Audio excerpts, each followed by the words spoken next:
Welcome to another episode of Dad Can We Talk? I am your host, Anthony Ray, and this is episode 126 of Dad Can We Talk?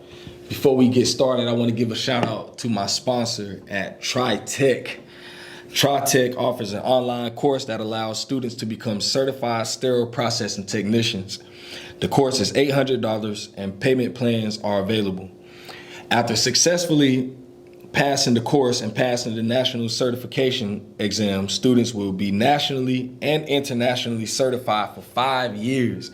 Man, listen, if y'all are looking for a new career, you want to do something different with yourself, you just still expanding, learning new things, you just want another tool, something in your belt, man, go to www.tritech.net.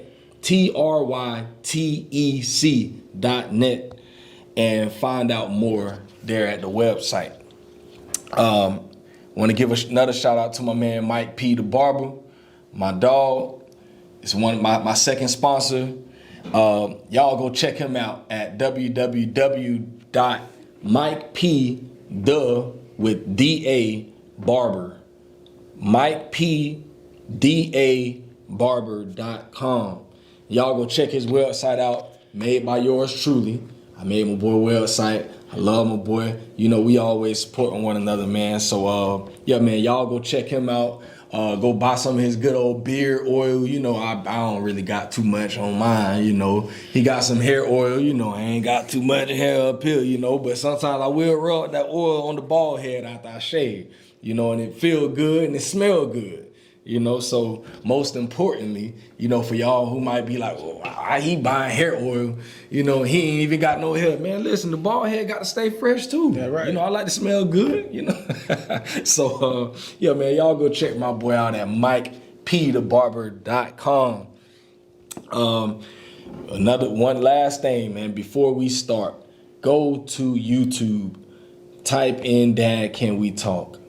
If you really want to support, if you really do support the podcast, all you got to do is subscribe. Subscribe to the podcast on YouTube at Dad Can We Talk. That's the biggest and greatest way to help the podcast to grow. That sends the signals to the algorithm. If you watch the videos, put a like on it, comment, once the algorithm sees that there's something going on over here, it starts to send more people, and the more views, of course, all of that. But if you really want to help, just subscribe to Dad Can We Talk. And I think that's it for this first part. So I'm ready to get into this today, man. I'm here with one of my boys, man. We go way back. We go way back to elementary school. So, man, I've been knowing this brother here for a long time. And it's been a while since me and him really sat down and really chopped it up. And when he reached out to me about some of the things that he has going on right now, y'all know me. I can't turn down an opportunity. Don't tempt me with a good time. That's right. Sit with one of my brothers, man. So y'all know I'm excited about this today. I'm ready to get into it. And so y'all welcome to the show, my man Taurus, the Barber. That's right, man. What's good? What's going on? I appreciate the introduction, yes, man. For sure. So my first question, I always say the first question is always the same. Yes, and that's how we gonna start it today. So my first question that I have for you today is, what was your relationship like with your dad? Man, pretty much the same thing the average black young man go through, man. I ain't have no dad. I really ain't meet my biological father till I was like 8 or 9 years old, and that was me wanting to get to know who he was because my mama ain't never had nothing good to say about him. You know what I'm saying? So it was, when I was coming up, like, Mom, what my dad at? She used to tell me, no, what you worry? What you asking about him for? What you ask? He don't care about you. He ain't never even bought you a pack of Pampers. But me, I'm spiritual too. So what I'm saying? I believe in the Most High, and I feel like God always put, like, that connection between father and children. Like no matter what my mama was saying about my dad, and my mom was the one who I leaned on for everything. If she said something, that's what it was. But for her to say my daddy don't love me didn't stop me from trying to get to know who he was. You know what I'm saying? I need to know who he is though. Let me see that for myself. Straight up. So I about 8, 9 years old. She finally took me around there. He was a mechanic, man. He had a 7th grade education. The only thing he could read was the Bible. Sheesh. And man, he was a mechanic. He couldn't tell him nothing about a car though. He could build a car from the ground up with no book, no guide, no hand guide, no none of that. You know what I'm saying? But that's just what it was, man. And so I ain't have him growing up much. He used to want to go around, but it wasn't never nothing exciting to be around him. You know what I'm saying? So it was like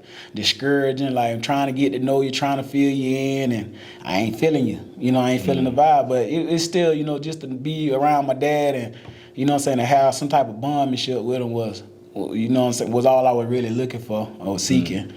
And that pretty much how that was. That's real. That's real. Mm-hmm. So when the last time you talked with him? Nah, right now it's been probably about 2 years since I talked to him. Mm-hmm. You know, and I think it's really based on the relationship we had when I was growing up. It's kind of hard to try to. I mean, it ain't nothing that we really like mending. You know what I'm saying? So I can't say we trying to make amends. You know what I'm saying? Because it ain't nothing to amend. But I think now he's a little disabled. So now he's trying to come around more often. Now I feel, you know, maybe probably because, you know, his situation, and he probably trying to make up. You know what I'm saying? Make ease with all his kids or whatever. He got 13 kids on my daddy's side, and so. He you know, he'll call every blue moon, but we don't talk as often. And, you know, when we do talk, it's been 2 years, but when we do talk, it ain't really nothing. You know, probably need me to take him somewhere or, you know, whatever, cut his hair, stuff like that. But it's not really no real relationship there. It's not really. I love him because, you know, he the other half of me, you know. That's my DNA. And, but... It's a rocky one, man. Me and my dad's relationship is rocky. He's still here, though. He's still with us, so that's what that is. Straight up. Mm-hmm. So, you know, with him really not being around like that, you not having that relationship with him, you know, of course, I know what that's like and the challenges that comes along with that, especially seeing your mom work as hard as she did. I'm more than sure, you know, your mom probably was just like my mom, just out here trying to make it, trying to take care of her children the best way that she could. And and seeing that as a young man could be difficult at times. Like, you know, especially when, I don't know about you, but when I was young, I just always thought like, damn, bro, I wish I could help. You know, like, dang, like she's like I want to do something, but I don't know what to do. You know, we don't really know. Well, in situations like that, though, it could cause you to have resentment for your father because you see your mama struggling to take care of you and make sure you and your sibling. My mama raised 5. You know what I'm saying? And you know, to see that your mama struggling to take care of y'all, and when you go to your mama and you be like, Mom, can I get this? Or, you know what I'm saying? She's like, I can't get that right now. You know what I'm saying? No kid don't want to be told no, first and foremost. But then you just try to understand, okay, well then my mama can't do it. Well, daddy. Let me go ask my daddy. But daddy don't care to be around daddy, you know what I'm saying? So it could man, not having a dad you know what I'm saying, can cause a lot of turmoil, man. A lot of chaos, bro. And so were there like any other men that stepped in, you know, during that period, you know, that during your adolescence going into, you know, your teenage years and stuff, like, were there any other men that, you know, stepped in, uncles, brothers, cousins, granddad, you know, any other men that you just looked up to, or were there some that, you know, came in and tried to fill in that gap? I mean, my mom had, that I remember, the 2 boyfriends I do remember, but my sister daddy was more of a father figure to me. You know, I want to shout out to Marvin Green. He was more of a father figure to me than any other man has ever been. My uncle was just he just chastised me. Every time I got in trouble in school, he'd come around there to beat me. Yeah. You know, but my uncle wasn't never, he wasn't never really no guidance though. You know, he just used to like I say, he just used chastise me or whatever. And so both of my mama boyfriend, they were drug dealers. You know what I'm saying? So them was my role model. Them was the people I looked up to. You know what I'm saying? And it kind of killed my sense of direction because growing up around the things that I thought were good, and my mama had around us, I thought it was good. So growing up around that, I thought it was good. And that led me down a lifestyle or a childhood of trouble because I was just trying to be what I was around, a product of my environment. Straight up. You know, I ain't never really had no stand-up guys in my life that really guided me or told me I could be a firefighter or a doctor. You know what I'm saying? The only way I thought was success was, you know what I'm saying, music, athlete, or selling drugs. That's it. And that's all we see. That's all So you know what I'm saying? So, and I'm mad now that even the guys, I grew up in Sugar Hill. They looking at the guys that was out there growing. I grew up out there in the 90s, early 2000s. And all the guys out there, you know what I'm saying, they was on the same thing. We ain't really had no role model growing up. You know what I'm saying? It just find your own way, figure it out, and go with what works for you. You know what I'm saying? So, yeah, man. And that's the story of so many of us, man. And that's one of those things that, you know, why I do what I do now. You know, like, be going to these career fairs and stuff all throughout the county to the high schools and stuff. And my main thing has been with the kids, you know, and I'm going to the career fairs setting up for my job, team dad. And I got this whole table set up. But when these kids are coming to my table, I ain't talking to them about my job. You know, most of them kids, they come over there, what do you do? I tell them what I do. And I say, really, I don't even... What do you want to do? That's right. What you want to do. Like, what is it that you're interested in? Like, where are you? You know, like, and what steps do you need to take? Or have you taken any steps to make that next step to get to where you want to be at? You know, you 15, you 16 right now, you know, you got 2-3 years left. You know, whatever, you know, and I'm talking to them like this because there wasn't nobody giving me that. There was no one telling me that, you know, like, the other day, you know, I'm talking with one of the kids. I say, what you want to do, man? He said, I want to be a baller, man. I want to play football. Nah, that's fine, bro. Let's take sports out of it. Right. What if sports weren't a thing? What would you do with yourself? What you want to do? I don't know, man. What you good at? You know, I don't know. What you like? I mean, I like video games. I mean, there's people that make money playing video games. Right. Like, is that something you ever looked into? Or you ever looked into the live streaming or whatever? You know, I know a guy out of Hawthorne a few years ago went pro playing video game, playing NBA 2K. That joker got drafted in an esports draft, playing for a Cleveland team, a Cleveland Cavalier team. And I'm like, it's a possibility. Don't limit yourself to just that one thing. Like, I ain't telling you don't play sport. Do your thing, bro. Like, you can do that. But always have something on the back burner. That's right. Know? And telling them that, man, you can make money in more than one way, bro. Don't limit yourself to one thing. Man, you can make money in so many ways. Find the things that you're good at or that you're passionate about. You know, and I just went to tell them all the things that I do right now. I work for Team Dad. That's just my regular job. Then I got a podcast. I mean, I get paid a little bit off of this, not no real money, but there's something coming in from it. I do DoorDash every now and then. I do Lyft, go make some money that way. I'm finna make some money with UF in a couple of weeks. I'll be on their payroll, doing a little stuff with them. Picking up the change to make the dollars, man. That's all it is. Every little thing counts. Everything. That's why you gotta have more than one revenue. You know what I'm saying? Got to. You gotta get it, your entrepreneurship. And see, that's another thing we ain't being taught. You know what I'm saying? When you step into things that generate money in different avenues, that's entrepreneurship. A lot. Look.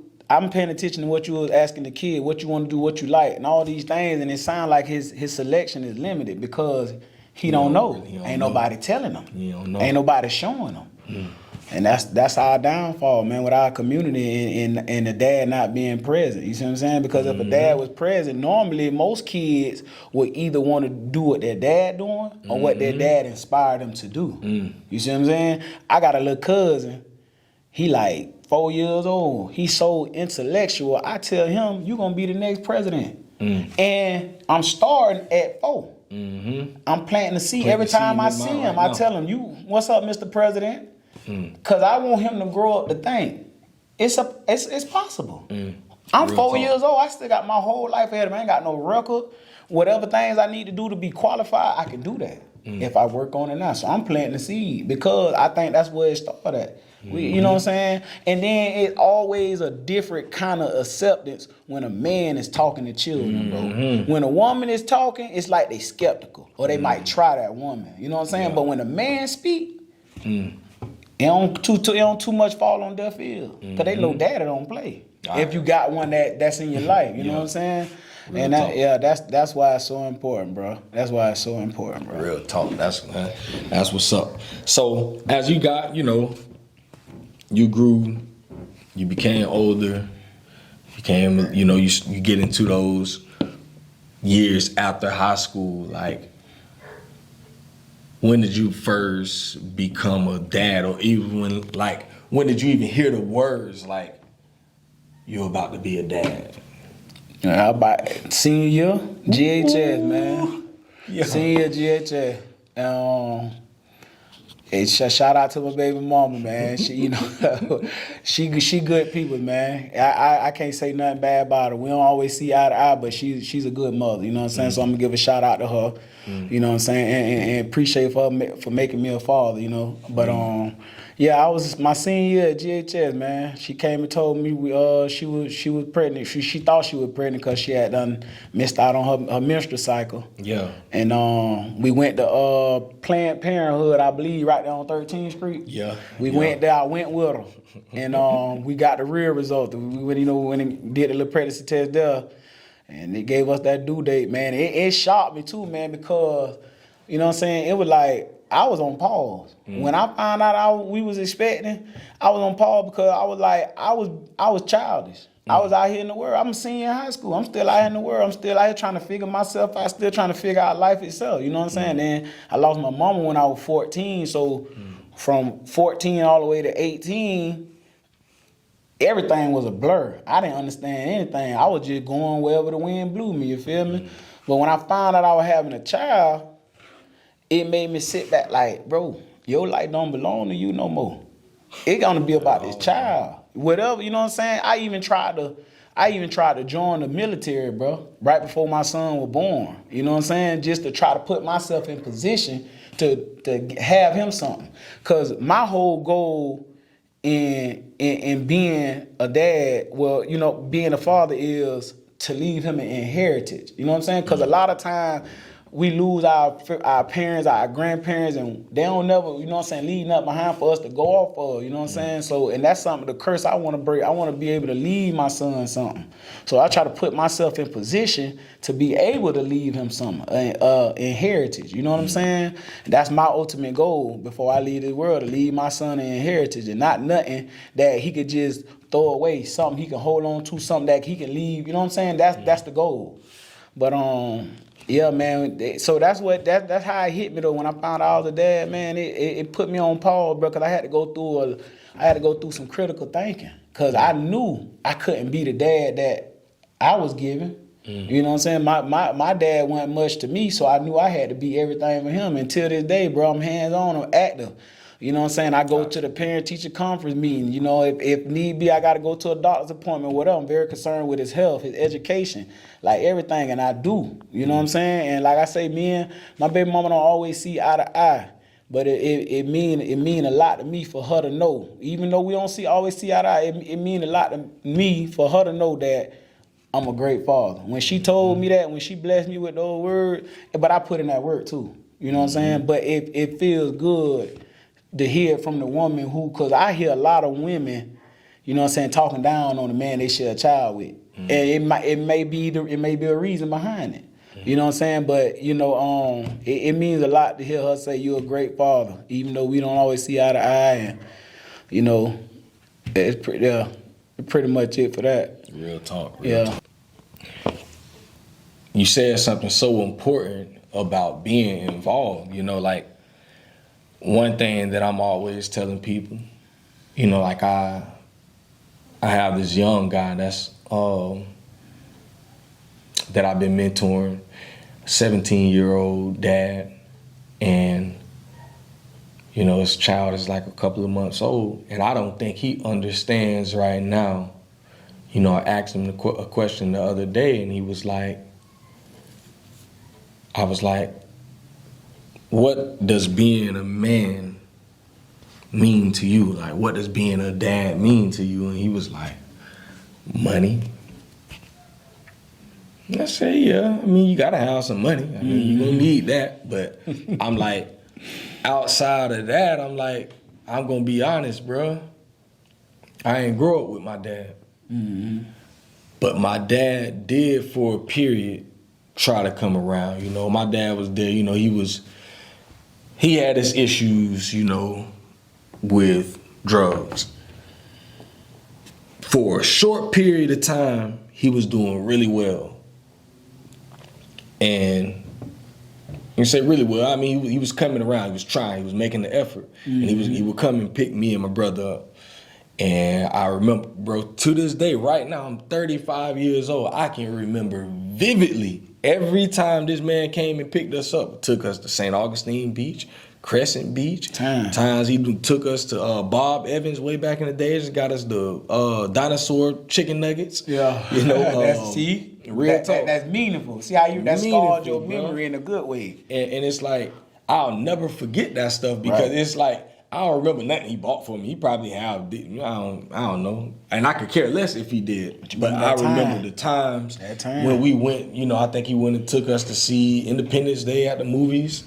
I remember all the times that we spent. I remember the first time I stayed at his house, the first time I ever slept in the same house as my dad. He was living in that neighborhood next to Cambridge on 39th. Right there in them little trailer homes. Yeah. And I remember he cooked us some tacos, and he had chopped the cheese up. And I'll never forget that. When I be talking to him now, I be like, man, Posse, you remember you had made us the tacos, you cut the cheese. He remember? He was like, yo, boy, you know, I'm up with them tacos, boy. Like, man, come on, bro, you know, but it's like, I remember all that. Yeah. It's like, so for me, I'm big on making sure you're involved in stuff like going to the school, you know, being involved with their education, reading to them, going outside with them, throwing the football, like just sitting in the bed some nights, you know, talking with them. That's the type of stuff that the kids will always remember, you know. And I be trying to tell my mom, you know, Christmas time and all this stuff, she want to buy presents. I be like, Mom, I don't want to do all that. Like, I'm tired of that type of stuff. Like, it don't mean nothing for me, for one. And I feel like we wasting money. We're letting society tell us to go buy us all these stuff. Mom, them kids gonna play with them toys literally for a week. I promise you, Mom, they do it every year. Every year. You gonna waste your money buying them kids all that stuff. You gonna waste your money, because it's like they don't value all that stuff. Right. The thing they value the most is your time. Right. I can assure you that. Creating the memories. That's right. Creating the memories, man. So that's like, when you said that just brought to my mind like how important that is. And that stuff that you doing with your kids, bro, they gonna always remember that. They'll never forget it. Guarantee it, bro. And you know, sometimes too, you know, just texting them and letting them out the blue, like, I love you, I'm thinking about you. You know, all that stuff matter, bro. All that stuff matter. You know, and my son, he finna be 16 next month. And so that's crazy. You know, you just asked me when did I find out I was gonna be a dad. Now he finna be 16. You see what I'm saying? Crazy. But man, I took 2 parenting classes, and I'm glad I did, because the greatest lesson I learned in parenting classes, because I was growing up always taught, you do what your mama say do. True enough, you do what the adults say do. What the adults say, don't question them, and this and that. That's true enough. But what I learned in my parenting class was a child can't understand a parent because a child haven't been where that parent has been. But a parent can understand a child. Why? Because a parent has been where that child has been. Yes, sir. So it's always, you get the final say so. But it's like creating an illusion to make them think, you know what I'm saying? What they do feel do matter, but at the end of the day, I still got the last say so. Real talk. So I'm trying to create an illusion to let you know that how you feel does matter, but I'm still gonna have the last say so. And I learned that in parenting class, because I let my son roam with his feelings, say how you feel, be respectful.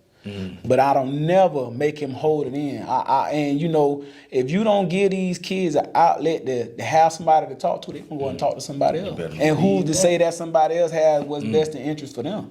They might be giving them the wrong advice of what they telling them. You know what I'm saying? Your kid can go and vent to somebody else, and the person who listen might not have what's best in interest, like I'm saying, and that can go way left. Because a person, when you allow a person an outlet to vent, they feel comfortable to take what you giving out too. Like the advice you giving. That's why you always want to create that outlet for your kids to express themselves and let them know it's okay to feel how you feel. But let's work this thing out together. I tell my son all the time, we're a team.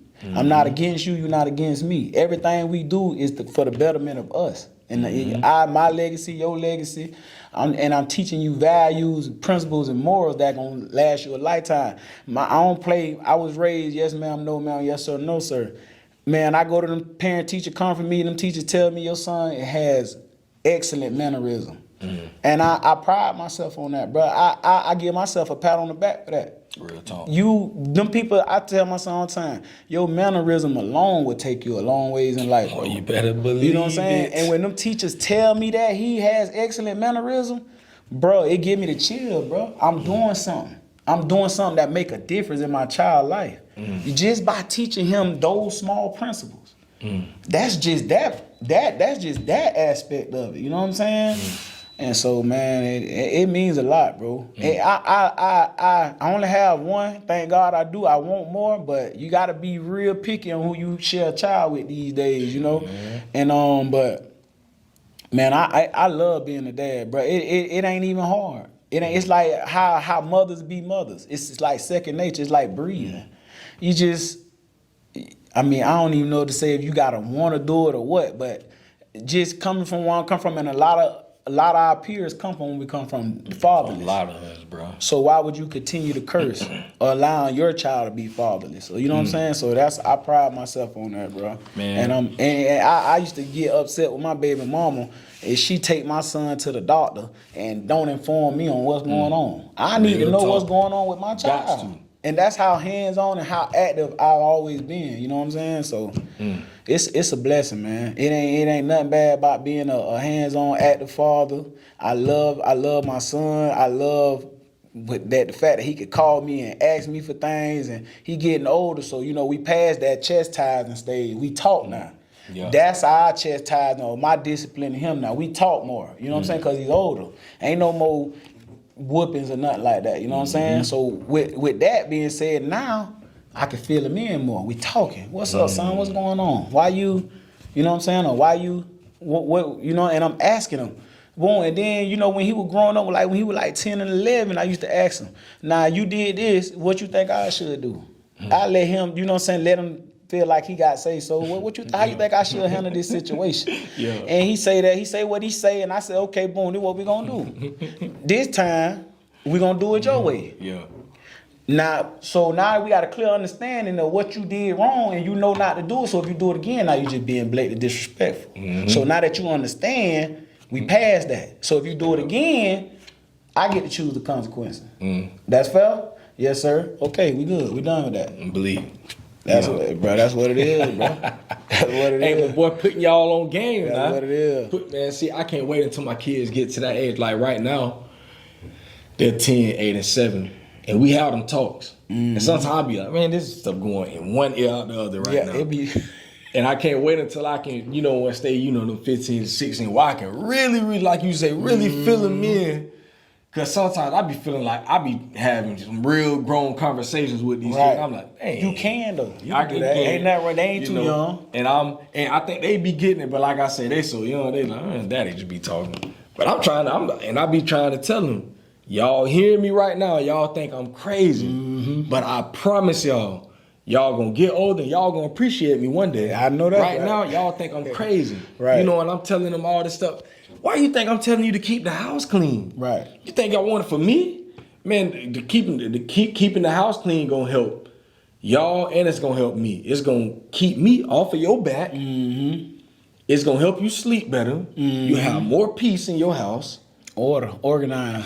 And I'm like, but y'all, and it's like y'all just don't get it right now. But when y'all get older, y'all gonna see. Cause I was like that. We all was like, I was my like, we mom all used to be on me, like, just on us. And now that I got kids, I'm like, boy, I see why my mama. and you appreciate it. I appreciate That's it, man, right. bro. Like, I just picked them up from my house earlier, walking the house, and it's just how I remembered it growing up. It's like it smelled like her. I'm like walking to everything in order. I'm like. And you can think Boy. like that though. Oh my God. Listen, my siblings think I'm OCD, and that's fine because my grandma raised me like that. My grandma had her house set up to where if you touched anything, she know it was moved. Cause that's how organized she was, bro.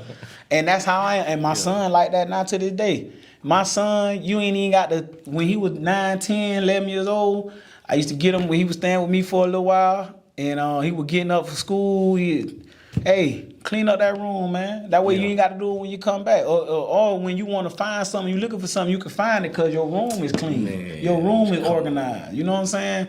And that's all it is. It's just, I think it's a mindset that you create when you teaching them how to stay clean. You know what I'm saying? On top of that, too, like, I feel like it's an energy thing, too, because if you go come home to a dirty house, that might change your mood for the worse. I'm telling you. With clothes all over the floor and you can't find nothing, the sink full of dishes. You know what I'm saying? Like that'll throw off your mood, your mindset a little bit. You might come home from a hard day working. You don't want to come home to no dirty house. No, sir. So it's all order and organized and being organized, man. It's it'll go with the saying, cleanliness next to godliness, you know. So better believe it. Try to keep up with that most definitely, man.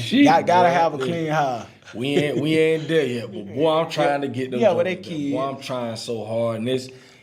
Sometimes I struggle with it. I struggle with feeling like maybe I'm being too hard sometimes.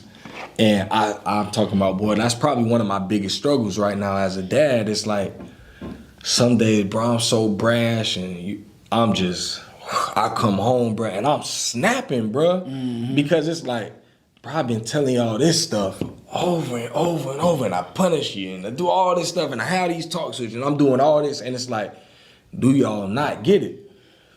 But I know they get it because there's days when, I'll be in my room or something, I'm paying attention, hear them out, and they out there talking amongst themselves, and they'll be saying stuff like, Daddy, guys, let's clean the house so Daddy will be really happy, Yeah. They'll say all this stuff, and I'll be hearing them, and I act like I don't know what's going on. Yeah. And they'll clean everything just how I want it.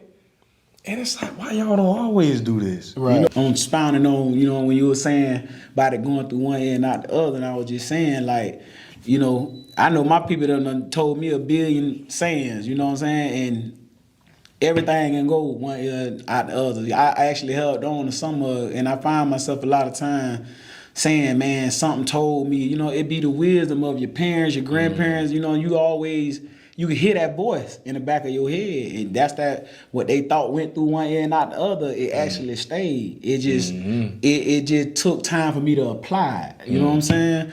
And that's and that ain't even hard, but that's the hardest and the most fearsomest thing about being a parent, bro, and more so a dad, especially when you're a responsible and active father, is the safety and the well-being of your children, bro. You tell them the things you tell them for safekeeping. Like this stuff I teach y'all is gonna, take y'all through y'all life. You know what I'm saying? Gonna teach y'all how to get through life. I don't just be talking to y'all just to be talking to y'all. I'm teaching y'all stuff that's gonna, cause when my time coming, I'm gone. Hold on to these words that I shared with you, because that's all you're going to have is what Daddy said. You know what I'm saying? And the time and the memories and all that. But that's why it's important. But don't ever, you know what I'm saying? Don't ever feel like you're being too hard, because ain't no such thing. Because, bro, the world that our kids growing up in, it's going to get worse. All the senseless killing and, the stuff that's going on, you have to be hard, because when you can no longer be hard, life gonna be a different kind of hard. But when you being hard, they can say the hard that Daddy gave us prepared us for the hard that we enduring now with life. That's why you keep being hard. You keep just, you know what I'm saying? And my thing with me is, just as much as I'm on them and I'm hard on them, I ask him all the time, you think I'm hard? He like, yes, sir, you hard. I be like, you know why? He say, yes, sir. I say, why? He say, you say because life hard. That's absolutely correct. I lost my mama when I was 14. Didn't have no daddy, so when I lost my mama, I lost everything. You know what I'm saying? So in life became very hard. Bro, from 14 to 18, I got my own apartment when I was 18. Bro, I stayed in 6 different households, bro. I was bouncing around from pillar to post, bro. After my stability, my mama was my stability. And I stayed with my auntie. My auntie did the best she could with me. Shout out to my auntie. She did the best she could with me, you know what I'm saying? And nothing short of a auntie / mama. But it's nothing like your mama, you know what I'm saying? In that sense right there. But yeah, bro, stay hard, bro. You ain't doing nothing wrong, bro. And that's all a part of us being that. We the sacrificial lambs. The dads are the sacrificial lambs. We the bad guys. We all that because mamas are usually the soft ones. Dads are the stern ones. Dads are the ones that hard on you and encourage and motivate and pushing you to be your best. That's dad. That's our job. So you ain't doing nothing but your job, bro. And I know sometimes being a dad, you want to feel like you feel like, damn, am I being too hard, man? I don't want them to resent me. I don't want to. Yeah. But with truth, they can never resent you, bro. If you know what I'm saying, what you teaching them and what you giving them, the truth and like I say, laws and stuff, the little guidelines to live by, you can't go wrong, bro. And that's why I tell my son, bro, I got to be hard on you, bro. Yeah, boy, that's some real stuff there, man. Like, it's an everyday struggle, you know, but just knowing that I got to keep on, stay on them and make sure they're good. And the encouragement I always get, like you said, is, when I talk with their teachers and stuff, and people just, like my son spent the night for the first time with one of my wife cousins out in Jacksonville for spring break. And man, she hit us up and was like, y'all doing a hell of a job with this boy. She was like, he's just so just... She's like, I don't know what my son be doing sometimes, but your son, he's just a joy. Yeah. And I'm just like, that nigga don't be like that at home. Yeah, that's but what it's like, it's cool though. Yeah, right? Yeah. But it's like, at least when he go somewhere else, he represent. He good. You hear the same thing, at schools, when we talk to the teachers, they're like, your daughter, your son, they are like, top of the top. We have absolutely nothing to worry about. And I'm just like, hey, boy, so sometimes I'm like, man, the same way y'all be in school, I want y'all to be like that right now at home. The same thing them teachers be saying, I need for that to be right now while we in this car, driving in this car. Like, I don't want to hear nothing else. Straight up, because I know if your teacher told you, then you'll do it. So act like I'm your teacher right now and just be quiet. And that'll save you and it'll save me. That's right. Straight up. So it's like, like you said, that does encourage me a lot, like when I hear that from other people, because honestly, sometimes, bro, I be like, boy, these kids ain't hearing me, bro. And it's just, and I know subconsciously, like, I'm tripping. Like, I know they get it, they understand, because there are times when they do come to me. My 2 youngest one, they still young, but my oldest daughter, she's 5th grade. She finna be 11 next month. She get it, and I get on her behind, and I be very upset with her at times.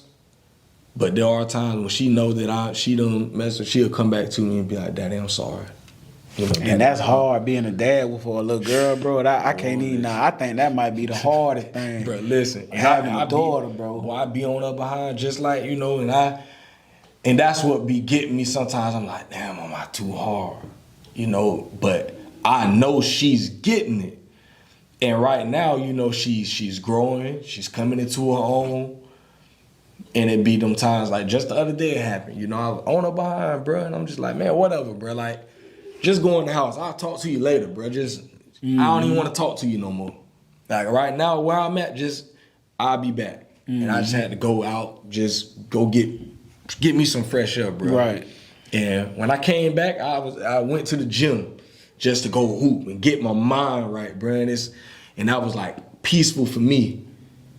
And I forgot all about all the crap that we had just been fussing about at the house. When I came back home that night, my baby came in the room. She said, Daddy, I'm sorry for not listening earlier. And I love you. That's real. And that made everything just go away. cool. Go away. I said, I love you too, baby. And just made you feel bad. What, man? Yeah, cause you probably felt bad for the little with just going to the house, you know what I'm saying? Yeah. And that's how it be. But you got to be on them because the girls, you know, women are easily influenced by words. You know, we know that growing up, chasing females, you know, women fall for words first. You know, and so having a daughter, you gotta be more guided. You know what I'm saying? You got to be more attentive, bro, because they listen to the music that they growing up on, and the things that they seeing on social media. You know what I'm saying? Stuff like that, bro. That ain't no way you want your daughter to grow up. You know what I'm saying? So you being that substitute more than, you know what I'm saying, allowing society to raise her, or, you know what I'm saying, social media, whatever, bro. You got it. It's harder, bro. You know. Now, I want to ask you about that. So I'm pretty stern when it comes to, you know, they know I don't listen to mainstream hip hop, no nothing. Like I stopped way back in 2011. That's just a thing for me, you know, like especially like every now and then I might think of something, I'm gonna go hear some of that T.I. trap music or something like that. But like on a regular, I don't listen to that. Like if I ain't listening to what we call CHH, Christian hip hop, or something like that, someone in that vein, or maybe some 80s. I mean, I'm listening to 80s on the regular, just some 80s. That's my thing. Listen to some 90s stuff. But for the most part, my kids know, like, I don't listen to I just don't. I don't. Senseless music. Yeah, it doesn't appeal to me. It irritates me most of the time when I do hear the stuff. So it's like they know I don't play. So sometimes, they'll be on that phone. I hear something. What that is, man? Turn that off, man. Turn it off. What that? It was just turn it off. I'm not doing that, bro. Like you already know that, and they know that. So I think, and I've been like that since they've been born. So they know that's a great thing. This what it is. So I don't have the problem with the music. And surprisingly, my son, I be asking him what his favorite songs be. And sometimes, like, I just listen. We got the little Google thing. He'll be like, "Hey Google, play what's the name? What Up RG Praise." It's like this one rap song, and it's like one of my favorite songs. And I'd be like, "This Joker really?" I'm talking about he would listen to it 20 times in a row. Yeah, like that's really his stuff, right? You showing him. Yeah. So I wanted to ask you, like, how have you navigated that as your son has got into his teenage years and stuff, like navigating social media, because I don't really like the TikTok stuff and all that. I don't really let him do too much social media, period, but, they look at the YouTubes and all this stuff. But it's like, how have you dealt with that, and how has that been like a challenge for you? Ain't not really a challenge. I let him do what he do. So the thing is with us though is when I come around, it's like how your son, he play the music, you know what I'm saying, that I feel is decent, you know what I'm saying? And as far as social media go, TikTok and stuff, like when I'm around and when he around me, he know, hey, get off that phone. Yeah. Put the phone down, you know what I'm saying? This me and you time, get out your phone. You be in your phone when you around your mama and your grandma, whenever you on your own time, you right, this our time, So he pretty much fall in line, man. My son is I can't, God bless me with a A1 child, man. He's not a troublemaker. He's not into, to be honest, he's what we would call a square. Growing up and the way we grew up. But I appreciate that because it's not a prideful thing to have your kid getting a phone call from JDC saying your son in here, or getting a call from the school saying your son doing inappropriate things. That's not cool at all. Right. And so, like I say, my son he's an AB on the road student. You know what I'm saying, and great mannerism. He's great. He's a A1 kid, man, and they got to do with, you know what I'm saying, my part in it. Also, it takes a village to raise a child. He got both grandparents, his mom's involved, my sisters are involved with him. So he got a great support cast. But to answer your question, to get back on your question, like when we're around each other, he get in line. Kind of how like you say the kids do when they go to school, they get in line. When he around me, he get in line. Cause he know what I expect. He finna be 16, so it's like, oh no, my dad ain't gonna let me do that. Or let me watch how I pick up this phone, or you know what I'm saying? Like he know what I expect. You know, I love that, bro. Yeah, I love him too, bro. Man, it's I'm always so encouraged when I do go to like these career fairs and stuff, and I see these young men. They just be so. They be making me proud. Some of the young cats, man. You know, I pay attention to them. And this one jit, man, at GHS, young guy named Galen. And man, he was just so impressive to me, bro. I'm talking about, man, while I'm out there, you know, I'm just kind of watching him. You know, how he dealing with his classmates, you know, when he play football and all this. And I'm just watching him while I was there. You know, I'm like, oh, that's the one legit. And I had coached him a long time ago. He was like 3rd, 4th grade with my nephew on a little league basketball team or whatever. So that's how I remembered him. And as I'm watching him, I'm like, bro, this young jit so impressive. Class act. Like, and it made me feel good. Like, that ain't even my son. But it's like, man, we came over to my table, man, and we talked. And, you know, one of his friends was talking. He was like, man, bro, you hear this man talking, bro? Chill out, bro. And it's just like dealing with his friends like that, like, bro, pay attention, man. And I told him on the side, I say, man, bro, listen, boy, I'm proud of you, bro. Like, I love to see a young man just, like, you a natural born leader, bro. Like, and we need more young men. Like, and it just, man, when I tell you, it make me feel good, bro. And I had to go on Facebook, find his daddy. That's right. Add his dad. And I'm already friends with his mom on Facebook. And I put them in a group message on Facebook and said, I know y'all don't know me like that, but I just wanted to reach out and tell y'all that I saw y'all son today. I am impressed. Like, I'm just, man, that jump made me feel so good, bro. I ain't even gonna lie to you, bro. It did something to me. And I'm like, damn, bro. Like, as much as we see all these knuckleheads out here, and they gonna always get the attention because what they doing.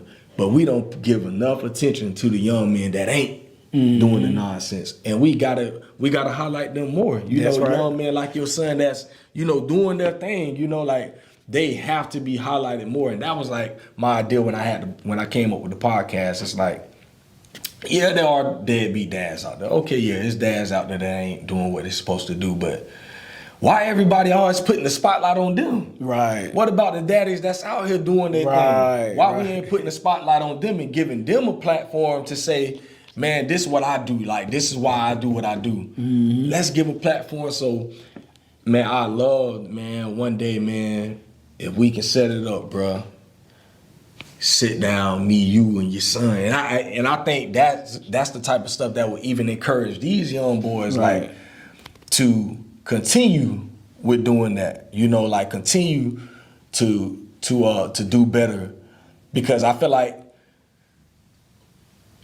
when you good, you know, when you're doing right, ain't nobody paying no attention like that. I mean, of course, there are people that's paying attention, but it seems like when you're doing wrong, you get more of the attention. Sometimes. Negativity, that's the society done built that for social media done built that for our society. That's like standards. Like, the negativity go viral and the positive stuff don't get no type of support, no sharing, no nothing.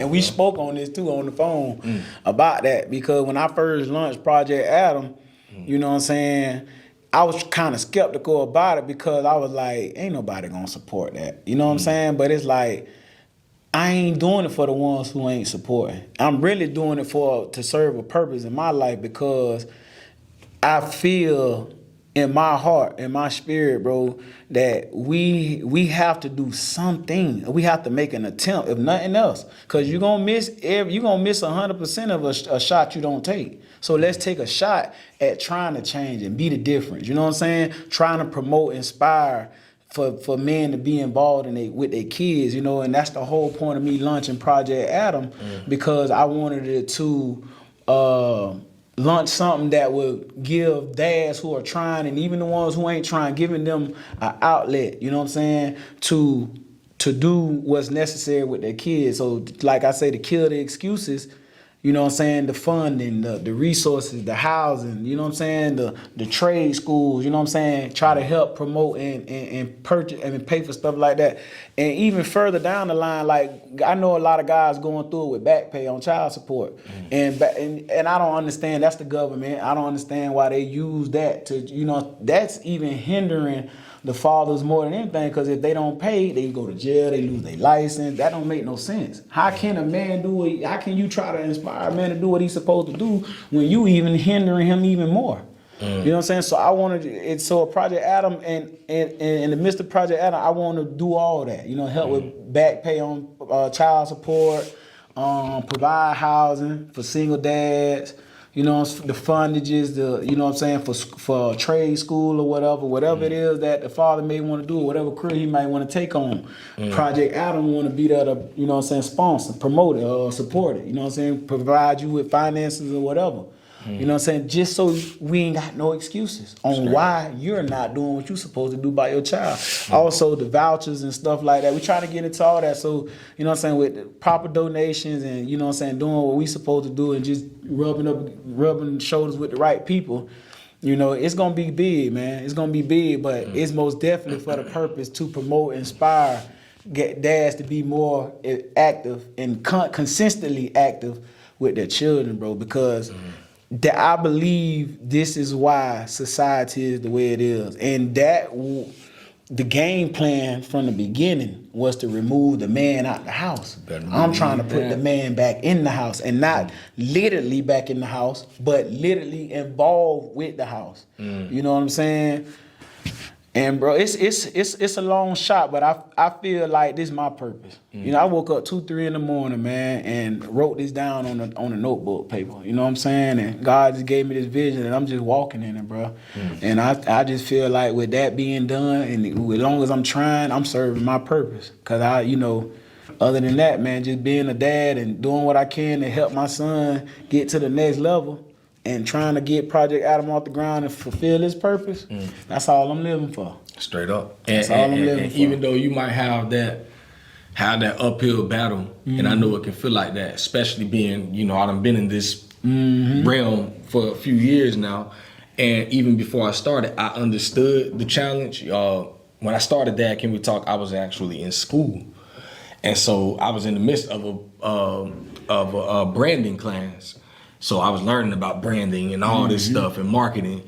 And so we had a research project to do.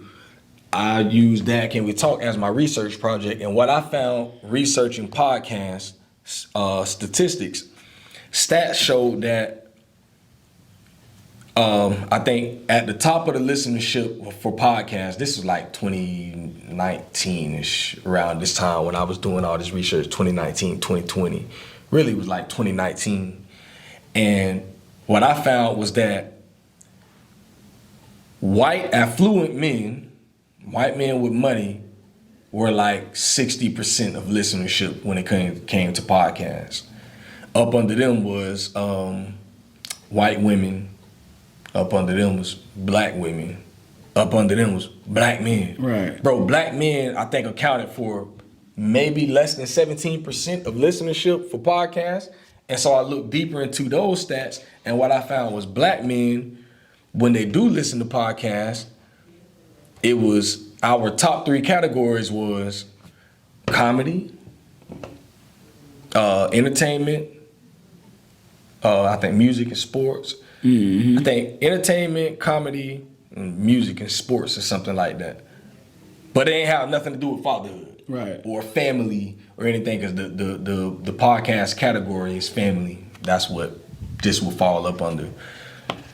Man, we don't listen to this type of stuff. And so I was kind of like almost discouraged, like, dang, and my target audience for this is black dads. It's an uphill battle for me. Right. But I said, you know what? That's where the change in the narrative comes in. That's right. I'm going to change the narrative of this. I'm going, even though I know it's an uphill battle and we don't really listen to this type of stuff, I'm going to change that. That's right. Or at least try to. That's right. Trying is doing it. At least try it. So it's like, even in what you got going on, man, we know you in a lane where you trying to do something positive. You Right. want to help people. Man, we ain't on that. Right. Collectively, most people they're not gonna support stuff like that. But that's just what stats would show. Man, somebody got to go in there and say, man, let me try to change this. Right. Somebody got to do it. You know, it's like, so with somebody like you, like when you told me about it, I'm like, heck yeah, man, bro, we need that type of stuff. That's Literally need it. Right. Yeah, and I know there's challenges that you're gonna face in it, but it's like, nah, I got to encourage my dog to keep doing that because we need somebody running in that lane to try to do that stuff because most organizations are designed to help women and children. Right. Period. And that's right. Period. That's right. And that's why I'm saying that way, and that's what it was for. You gotta get, and being that the men are the original head, you know what I'm saying? You got to put like I said, you got to put the man back in the house, bro. And that's why everything is going the way it's going. You know, we got a lot of situation with the kids going astray, going down there, you know, beefing with the parents and, you know, some being disobedient and all this stuff is going on because we don't have our spot in the house. You know, and then we have another problem we have to face when we get to the point when we ready to take the initiative. We got to worry about we got to take this masculinity away from these women too. That's another battle. So it's everything we going through as far as black men and trying to strive to, you know what I'm saying, to be more vocal and be more involved with the kids, man. It's gonna be an uphill battle, but you know, they say the faith of a mustard seed can move a mountain, so we can move the mountain. We ain't gotta worry about the uphill battle. Straight up. We'll be traveling on a flat plane and just trying to get it done, but we most definitely need all support and people who gonna cooperate to you know what I'm saying, to be involved, bro. It takes a village to raise a child, and what you think it's gonna take for a community. You know what I'm saying? So, but most definitely, bro. Man, I'm looking for this scripture real quick, bro. There's a scripture. I don't want to misquote it. Oh, my scripture. there it go, right there. Isaiah 49:11. And I will make all my mountains, a way, and my highways shall be exalted. And I will make all my mountains a road, and my highways shall be raised up. So it's like, you see these mountains, but he like, man, I'll make a road to go through the mountain. That's right. That's drive right through that thing. That's what you got out of what I just said. Believe. Basically. But I thought we gonna ride right on through it, and bro. I ain't even know about that scripture, but that's exactly what I meant. Instead of going up that uphill battle, we just gonna make something go straight through it. Believe. And that's it. You know, and that's what faith do. And when you do, and like you say, you gonna try. If you try, that's faith. You see what I'm saying? And a lot of people don't have that. You know what I'm saying? To even that courage to go against, like you said, the audience you're targeting is not a big audience because don't too many people tune in to positivity. Don't too many people tune in to things about fathers. You know what I'm saying? And what fatherhood is. And this is a conversation we lack in society because they don't almost did away with us.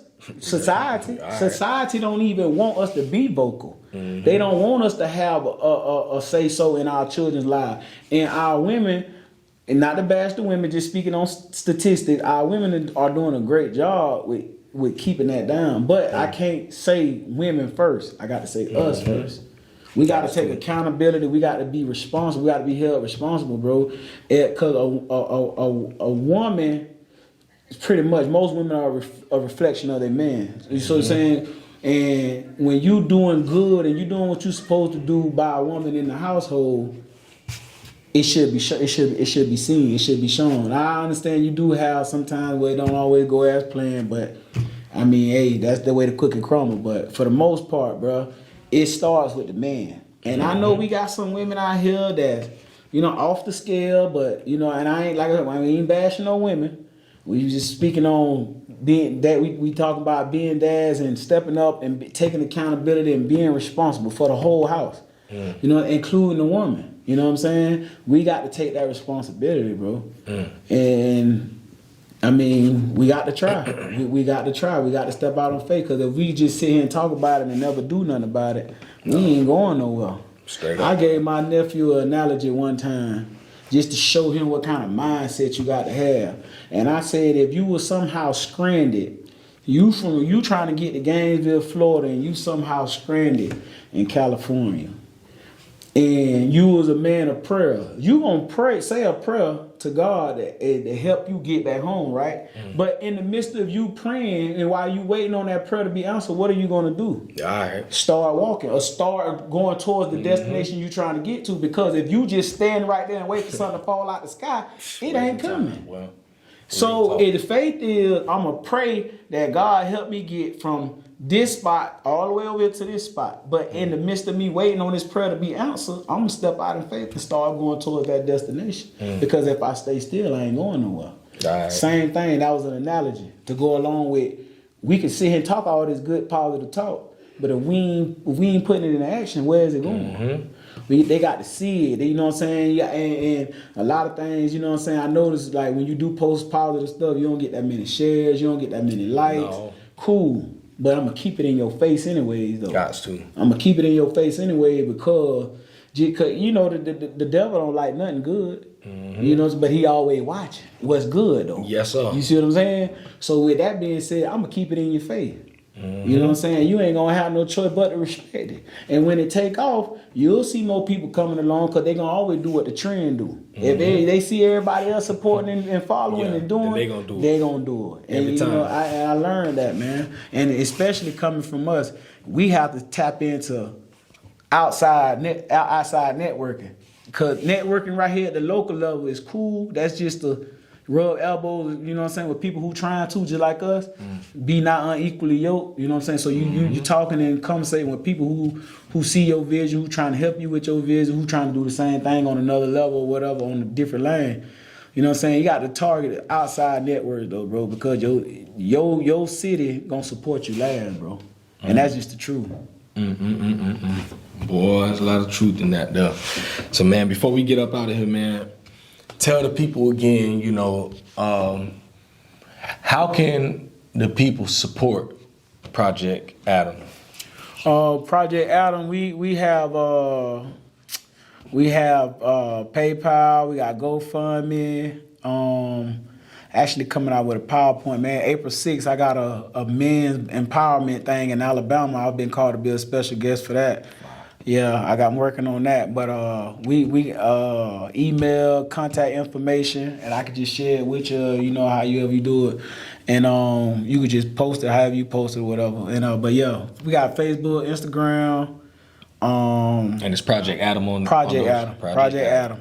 Yeah, so anything, donations, volunteers, anybody, any contributions is all good, man. We just trying to serve the community and put the man back where he belong, man, and try to promote, encourage, and inspire men to be accountable, be responsible, and take on their role like they supposed to, man, and do right by these kids, be more involved and consistently involved in their children's lives. Project Adam, no excuses, be a dad. On the back, we got Project Adam, bridging the gap between fathers and children. And that's our sole purpose, man. We just want to see, you know what I'm saying, complete families out here, man. Because too long, you know what I'm saying, we've been witnessing broken homes and broken families, man. And if you just go Google the statistics on fatherless children, man, it's sad, man. And we got to do something about it. So, and I want to appreciate, bruh, for giving me an opportunity, man, to be on Dad Can We Talk and get this message out here, man, because it's serious, man. It's grave serious, man. We got to step up and be more active with these children, man, with these kids, man. So I'm asking all dads, man, you know what I'm saying, trying dads who done gave up, man, don't give up, man. Keep trying, man, because we matter, we count, you know. And that's it, bro. I appreciate it, bro. Real talk, Yes, boy. sir. You ought to know it's love, bro. For real, man. Boy, I appreciate you coming on, spending some time with me, boy, Yes, like sir. this here. And, you know, the benefit of this for me is, like, every time I have these conversations, man, I take a hold. You know, I'm one of them type of people. I'm like a sponge. So now everything you done told me, all I'm thinking about is, well, how can I go home today and be a better dad? That's right. Like, how can I go home and love my babies even better? You know, like, how can I be a better man? Like, how can I go home and be a better husband to my wife? That's right. You know, like, having these conversations do that to me all the time. So it's just like, you know, I'm about to take this mental health course tomorrow. I gotta get this certification, but I had to do some reading up on it yesterday, and it talked about one of the things it was saying. You know, like when you really going through it mentally, one of the things that helps is sitting down, talking with someone else. You know, about life, just having conversations. You know, it helps keep, you know, you mentally healthy. And I was like, bro, that's so much truth in that, because, bro, every time I have these podcasts, like, and I always say the same stuff all the time, but it's like, I put this stuff out here for everybody else, but it's really for me. Like, Dad, can we talk? Honestly, that's for me. Yeah. I need this. Like, Me too. I literally I'm need with you. to be able to sit down with all these different dads from all over the world. Really, I done interviewed people from all over.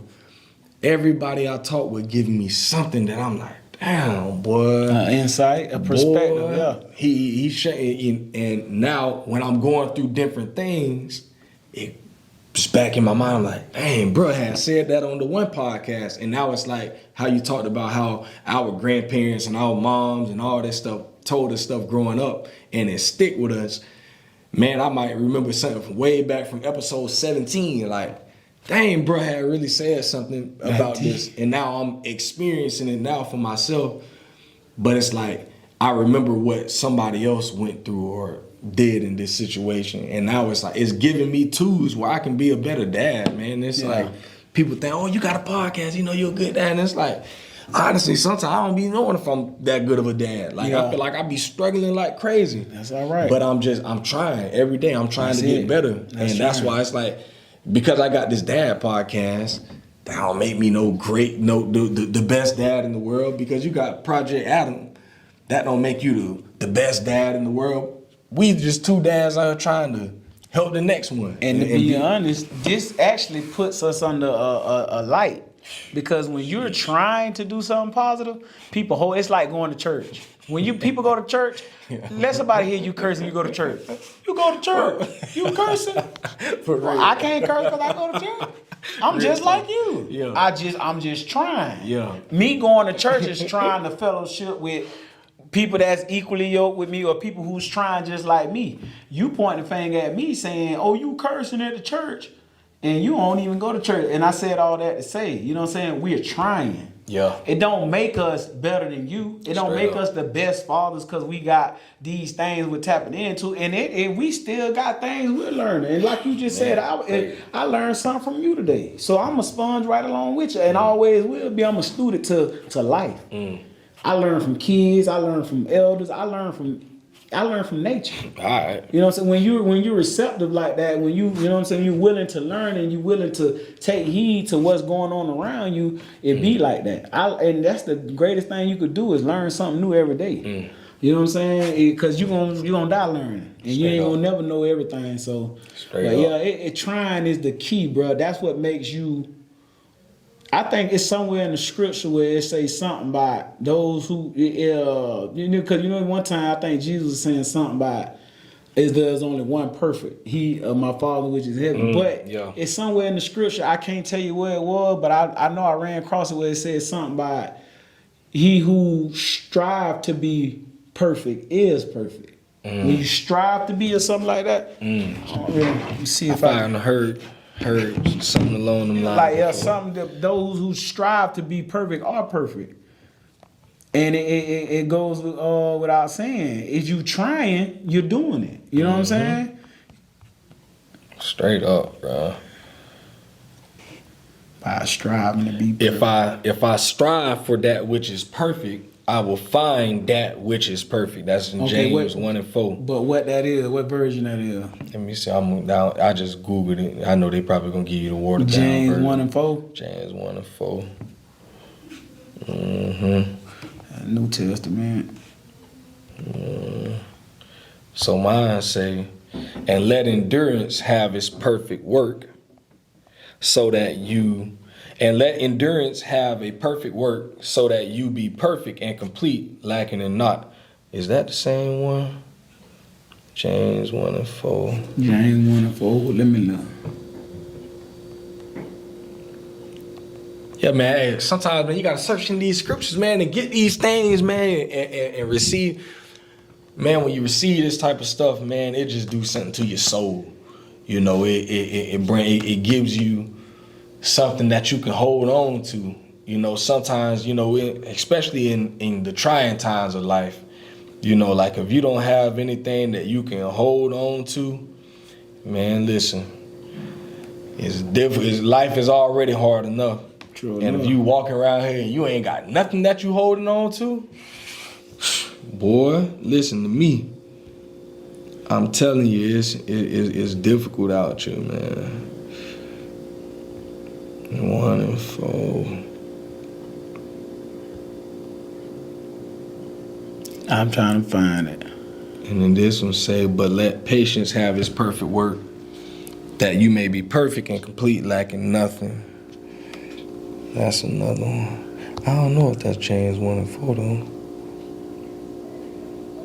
I'm in the King James, bro. He who What strives. is this? Says about something about he who strives to be perfect is perfect or something. I think this might be it right here.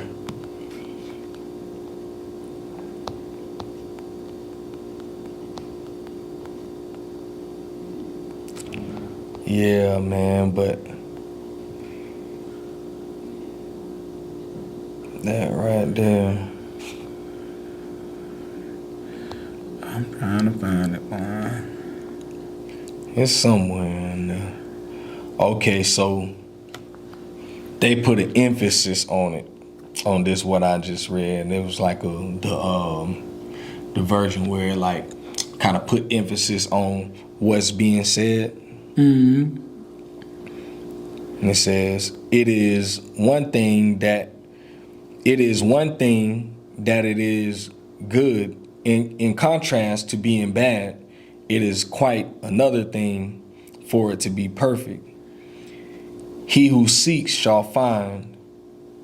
If I strive for the good if I strive for the good with all of my heart, I will find the good.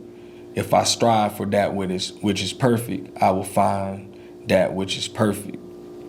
What is it? If I strive for which is perfect, That's it. I will find that which is perfect. Which one that is? So they put an emphasis on Romans 12 and 2. That's what it is, Romans 12 and 2. So I don't think it actually say that, but they put the emphasis on that. So 12 and 2 in mind. And do not be conformed to this world, but be transformed by the renewing of your mind, that you may prove what is that good and acceptable will of God. And so they put the emphasis on the back end of that, saying like, it's one thing that is good in contrast to being bad. It's quite another thing for it to be perfect. So it's like, it's one thing for it to be good, but it's a whole other thing for it to be perfect. He who seeks shall find. So if you seeking that perfection, you shall find. Like you gonna find that. Right. If you seeking for the good, you gonna find the good. That's right. You know, if you seeking for bad, you gonna find the bad. Like, Yeah. that's just a lesson of life. Like if you strive for those things, like if you striving to be bad, boy, I promise you, you striving to be in trouble, I promise you gonna find it. I promise. And that's what I'm saying too. Everything we done tried, everything that failed. Yes, right. You know what I'm saying? But now it's like, okay, you want to do something positive, you want to do something constructive, try it. Yeah, all right. And you'll find it. That's all it is. That's it. But yeah, so that's what I'm saying. We striving. You know what I'm saying? I'm gonna try to. I think that is that scripture though. But I'm gonna go back and look at it, do some diligent research, make sure.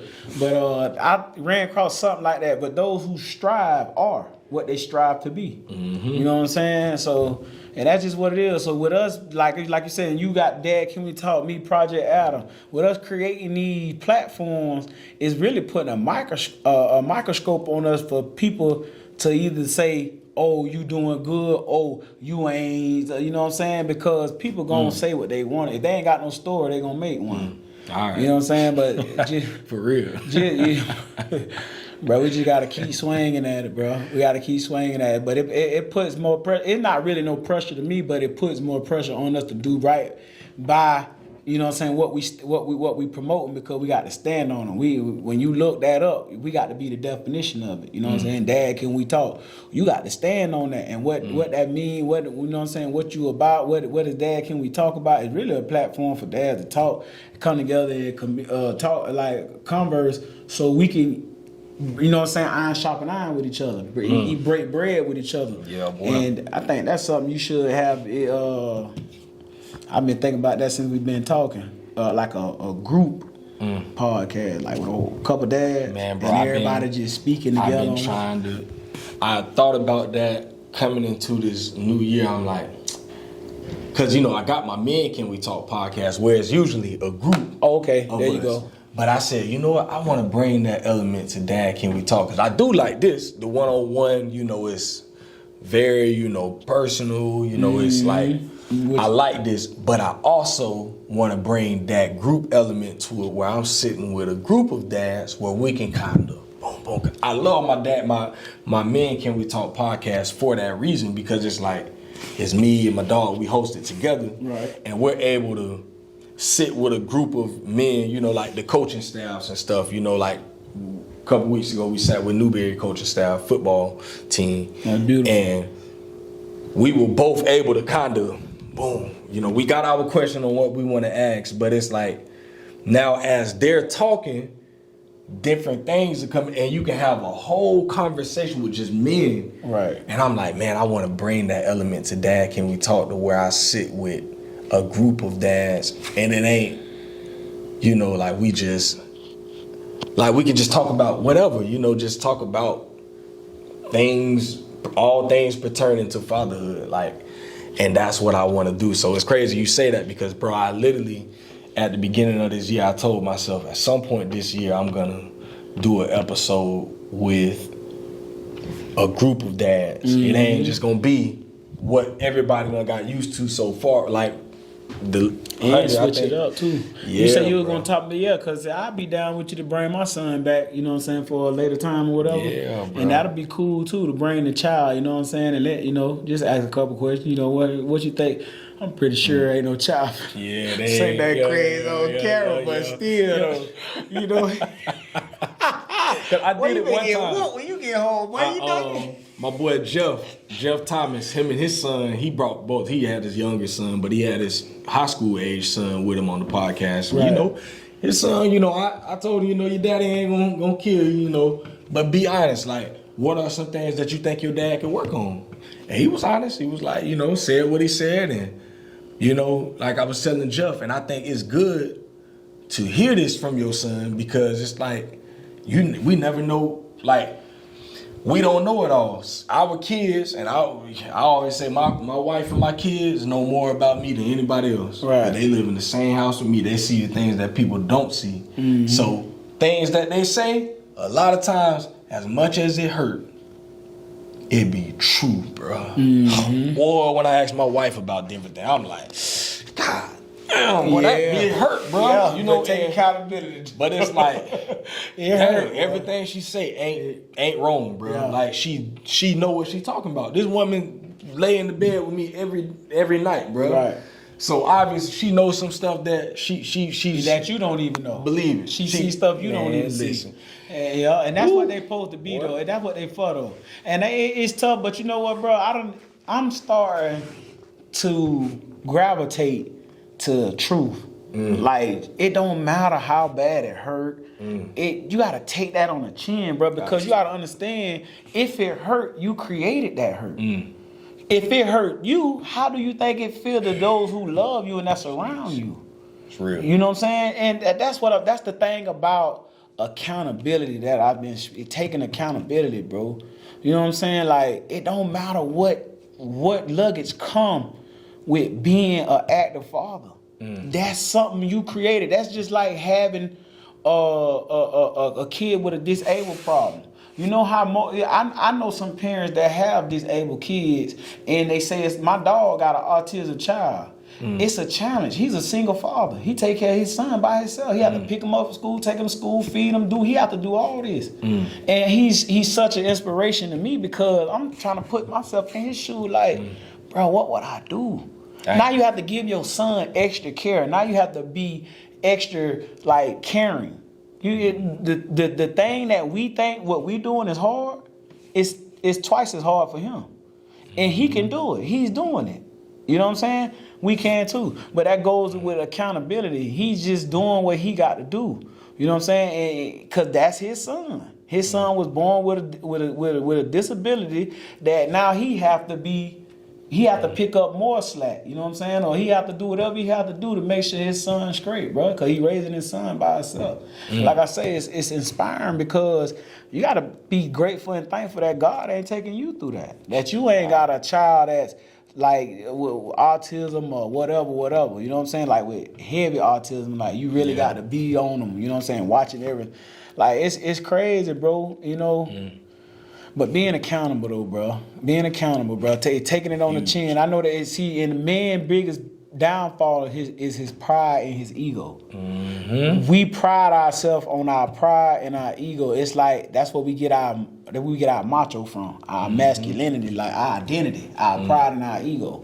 But the Bible tell you that what comes before pride comes before destruction or something like that. So it's like, and I'm learning like the female, the girl that I talk to now, bro, she hard on me, bro. But I appreciate it because, you know what I'm saying? Like, I appreciate it because it's straightforward. You know what I'm saying? Keep you on your P's and Q's. Keep me on my P's and Q's. Straightforward. Gonna tell me stuff I don't want to hear. You know what I'm saying? And if I could be honest, I can't recall too many times she tell me the stuff I want to hear because I'm always doing something I ain't got no business doing it, and she always on my tail about it. Straight up. So you know what I'm saying? It's what I'm creating. So now I got to be accountable. So when she tell me what it is, who I'm mad at? Can I get mad at her? Or should I get mad at myself? All right. Because people always want to point the finger, not knowing it's 3-4 fingers pointing back at you. Gotta take accountability, bro. And that's one of the main things I want to promote within Project Adam. Because I feel like if men took accountability, we'll be better off just with that alone. That alone, right now. Nobody want to take accountability for the things that they create. You create chaos, and when the reaction come back to you chaotic, you looking at it like, dang. Just like how men blame women when they go to acting crazy. Man, that girl crazy. You made her crazy. Take accountability. Real talk. You made her crazy. Take accountability, bro. And that's with the kids too, the women and the kids, bro. We the head for a reason. We the sacrificial lamb for the reason. We the fall guy for the reason. Well, bad guy for the reason, bro. You know what I'm saying? Because everything, it don't matter. It's like, damn if we do, damn if we don't. Whether, you know what I'm saying? Like when you in a house, you in a house married.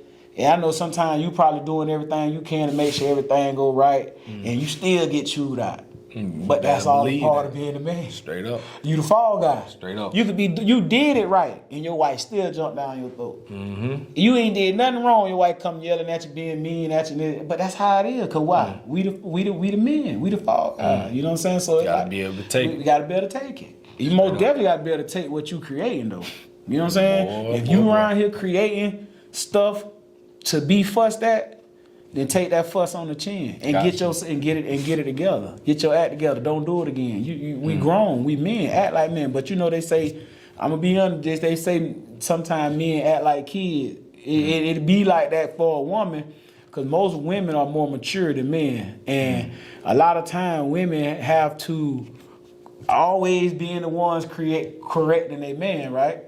They a lot of women say we like if we like another child. It is true because of men are childish. Men can be very childish and don't even recognize it and hate to admit it, and it'll probably be mad that I'm saying this, but it's the truth. Real talk. It's the stuff we got to take on the chin. Yeah. A lot of us men are childish, and you know what I'm saying. I think it's being childish to not take accountability. Why are you running from responsibility? Why are you running from accountability? I think that's childish. These are the things we have to address as men. First and foremost, it all starts with us first. We got to get ourselves straight. Because we always looking at the plank in somebody else's eye. You know what I'm saying? But we got to do better, bro. That's game for the free 99, baby. Yeah, free 99. Straight up. For real, though. Yeah, I stand on that, man. So, yeah, most definitely, Dad, can we talk, man? We got to tighten up, for real, man. Everything starts with us. Whatever going on in the world right now, I'm going to be accountable. I'm going to take responsibility on what we offer to the world and what we doing to make it a better place. What are we doing to make it better for the kids and for the women? And that's what it's about, man. We got to step up, step into our alpha. You know what I'm saying? And take accountability, man. Be responsible, man. And if you made it, take care of it, man. That's real. Yes, sir. Man, listen, we ain't got nothing else to say. You know, we gonna leave it right there. And I just pray that whoever listen, you take heed. You know, if it's something that you feel you need to take heed to that, man. We gonna end that right there, man. So yeah, man, y'all find my boy at Project Adam, man. Go and support, man. Do what you can. You know, you might be able to do this or do that, do whatever it is that you could do to support it. Stay tuned. You know, find out what he got going on, pull up on him, do something, man. You know, we gotta support one another out here, man. So that's what we doing. Y'all continue to support the podcast at Dad Can We Talk. We had the Dad Walk a couple last weekend. It was great. It was awesome. If you haven't seen it, go and Google it. Google third annual Dad Can We Talk Dad Walk. It'll come up. You will see the article. Go find us on. You'll see it on the Facebook pages at Dad Can We Talk, or find me at Anthony Ray, and on the IG page at Dad Can We Talk. So y'all continue to stay tuned for more news. We got some stuff that we're working on, working with a few other brothers. We're about to try to create a dad commission, where, like a Gainesville dad commission, where all of us that got things going on in the community, we're gonna come together as one team and support what we all have going on, and also put on events together. So that's something that we're working on right now. Y'all continue to stay tuned for that. Like I said, go to YouTube, Dad Can We Talk, subscribe to the channel. That's the biggest way to help. And you can find all the other episodes at dadcanwetalk.com. And yeah, man, we're gonna end it right there. We're gonna get on up out of here. Appreciate it, man. Yes, sir. Yes, sir. It's Dad Can We Talk, episode 126. Bang, bang.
You fought me